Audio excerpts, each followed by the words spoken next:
Welcome to the Windows Club.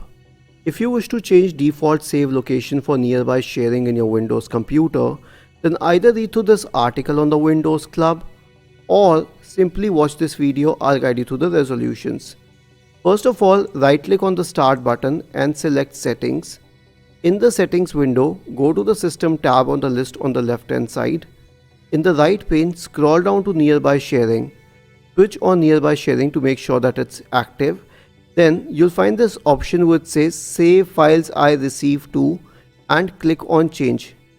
By default, the folder is the Downloads folder. I can change it to anything, let's say the Documents folder, and click on Select Folder. Isn't this easy and interesting? If you have any doubts, please go to the original article on the Windows Club, scroll down to the comment section and write your query.